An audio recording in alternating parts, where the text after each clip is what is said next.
जय माँ बगलामुखी। कैसे करते हैं माँ बगलामुखी का तांत्रिक प्रयोग, वीडियो में देखें संपूर्ण विधि। माँ बगलामुखी दुष्टों का संहार करती है, अशुभ समय का निवारण कर नई चेतना का संचार माँ बगलामुखी करती है। भक्तों, अगर आप अपने जीवन में कुछ नया सीखना चाहते हैं तो आप हमारे YouTube चैनल माँ बगलामुखी भक्त कुरुक्षेत्र को सब्सक्राइब अवश्य करें। मैं आचार्य प्रदीप भारद्वाज अपने YouTube चैनल माँ बगलामुखी भक्त कुरुक्षेत्र में आपका हार्दिक स्वागत करता हूँ, हार्दिक अभिनंदन करता हूँ। मैं आशा करता हूँ कि आप सभी स्वस्थ होंगे, मस्त होंगे। माँ बगलामुखी की कृपा सदा सदैव के लिए आप पर बनी रहे, ऐसी मैं माँ बगलामुखी से कामना करता हूँ। माँ बगलामुखी स्तंभन की देवी हैं तथा इनका प्रयोग रोग, ऋण, शत्रु पर विजय और विशेष रूप से मुकदमा विजय के लिए किया जाता है।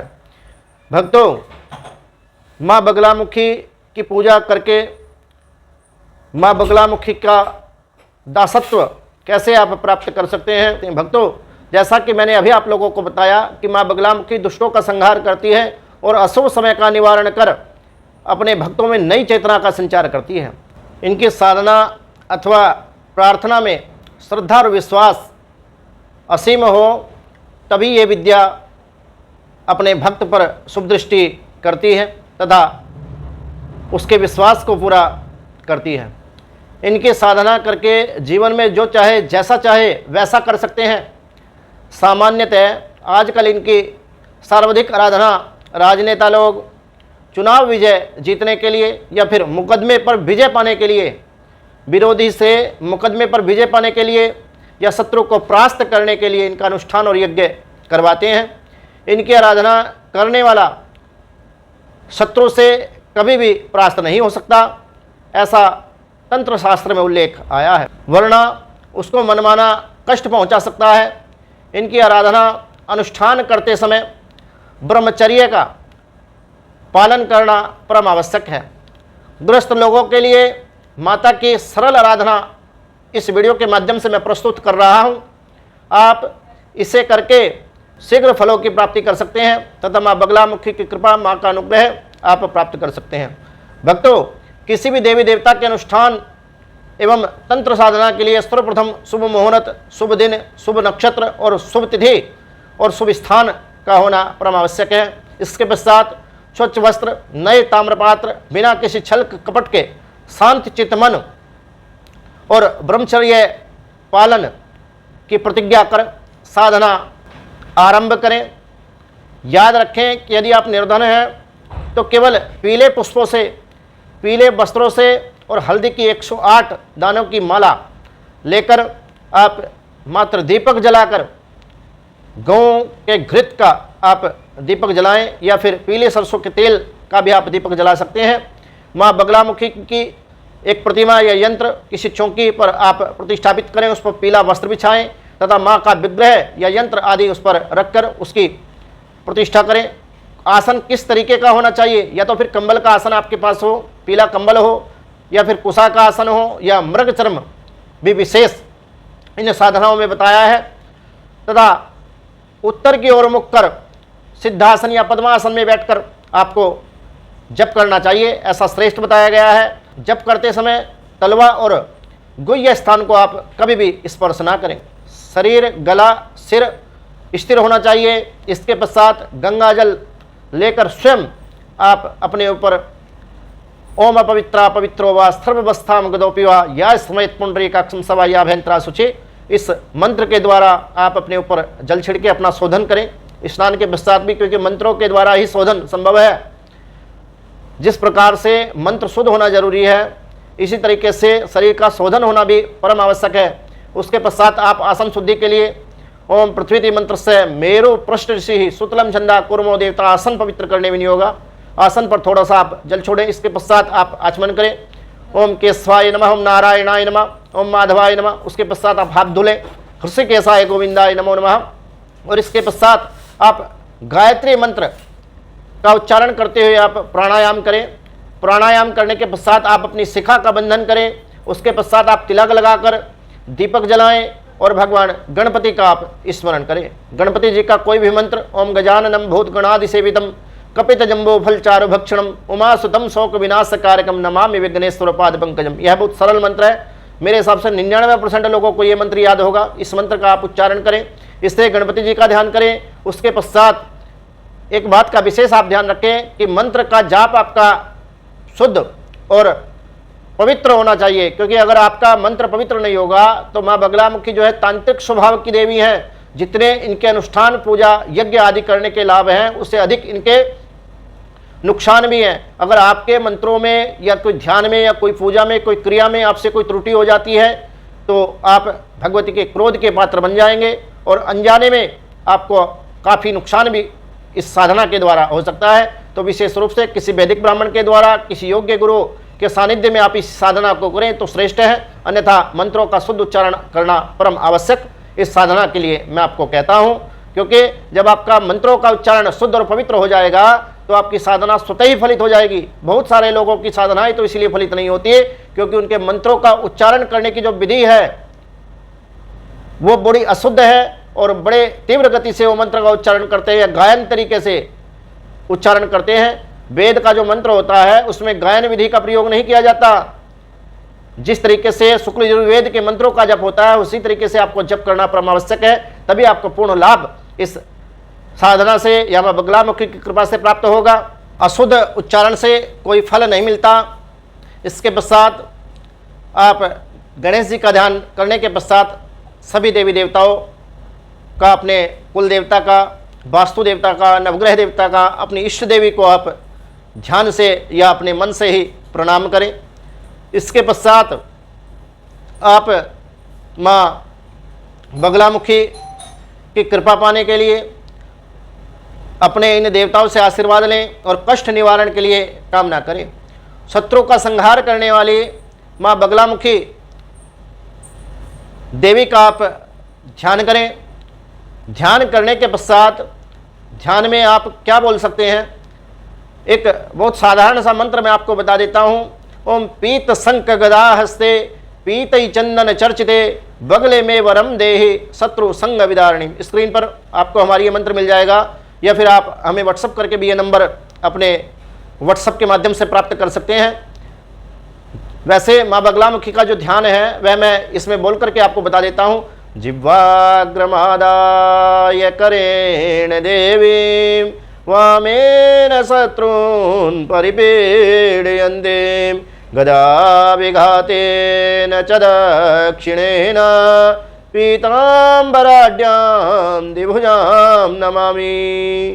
माँ बगलामुखी का आप ध्यान करें और ध्यान करने के पश्चात आप माँ बगलामुखी का यथालब्धोपचार जैसा संभव हो, बगलामुखी के यंत्र का या बगलामुखी की प्रतिमा का, बगलामुखी की फोटो का आप यथासंभव षोडशोपचार, पंचोपचार, 16उपचार तो दूध दही घी शहद बूरा पंचामृत तैयार करके जल से, पंचामृत से, उसके बाद वस्त्रों से, वस्त्रों के बाद पुनः जल से, फिर चंदन इत्यादि या हल्दी लगा करके अक्षत, पुष्प और यज्ञोपवीत के पश्चात आप माँ को पुष्प चढ़ाएं। पुष्प चढ़ाने के पश्चात आप माँ बगलामुखी को दीपक इत्यादि दिखाएं, धूप दिखाएं। धूप दिखाने के बाद निवेद्य चढ़ाएं। निवेद्य के बाद में आप फल चढ़ा करके, दक्षिणा चढ़ा करके माँ का अंत में पुनः ध्यान करें और अक्षमा याचना करें कि आपसे कोई मंत्रों की त्रुटि रह गई हो, कोई विधि में, कोई विधान में कोई कमी रह गई हो तो उस त्रुटि के लिए क्षमा करें। उसके पश्चात आप अपने गुरुदेव भगवान का ध्यान करें। अपने गुरु का ध्यान करने के पश्चात आप एक विनियोग, एक चम्मच में या हाथ में जल लें। उसके बाद बगलामुखी का मंत्र आपने जप करने से पूर्व विनियोग करना है और चम्मच में या हाथ में जल लेकर के आपने बोलना है ओम अस्य श्री बगलामुखी मंत्रस्य नारद ऋषि त्रिष्टुप छंदाः बगलामुखी देवता हल्रीम बीजम स्वाहा शक्ति मम सर्वाभीष्ट कार्य सिद्ध्यार्थे।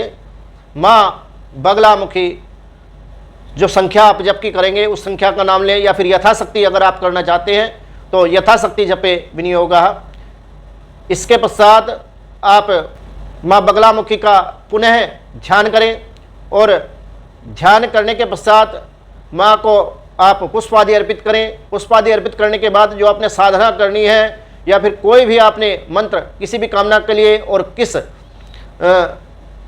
कार्य की सिद्धि आप चाहते हैं, उसके लिए माँ बगलामुखी का कितना आपने जप करना है, संख्यात्मक संकल्प आप करें, क्योंकि संकल्प के बिना कार्य की सिद्धि नहीं होती।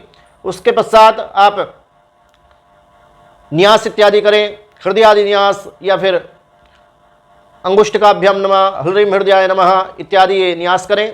और न्यास करने के पश्चात आप माँ बगलामुखी का ध्यान करते हुए माँ बगलामुखी का जो 36 अक्षरीय मंत्र है उस मंत्र का आप जप करें। और जप आपने एकाग्रचित मन से करना है, सच्ची भावना से करना है, माँ बगलामुखी पर विश्वास करते हुए आपने इस जप को करना है। आपका कार्य अवश्य सिद्ध होगा। तथा इसके पश्चात आपने साधना काल में या इस जप के दौरान किन बातों का विशेष रूप से आपने ध्यान रखना है, आपको केवल 5 बातों का विशेष रूप से ध्यान इस साधना के अंदर, इस जप या अनुष्ठान के अंदर रखना होगा। सर्वप्रथम तो आप ब्रह्मचर्य का पालन करें। सेकंड नंबर पर स्वच्छ आसन आपका होना चाहिए, आसन शुद्धि का विशेष आप ध्यान रखें। उसके पश्चात गणेश नमस्कार आप नित्य करें। जप से पूर्व माँ बगलामुखी के जप से पूर्व एक माला ओम श्री गणेशाय नमः या हरिद्रा गणपति का कोई भी मंत्र आप जपें। इससे पूर्व आप भैरव जी के मंत्र की, मृत्युंजय भैरव माँ बगलामुखी के भैरव हैं, उनका भी एक माला जप करें। उसके पश्चात आप माँ बगलामुखी का जो कवच है उसका पाठ करें। उसके पश्चात आप जप कर सकते हैं।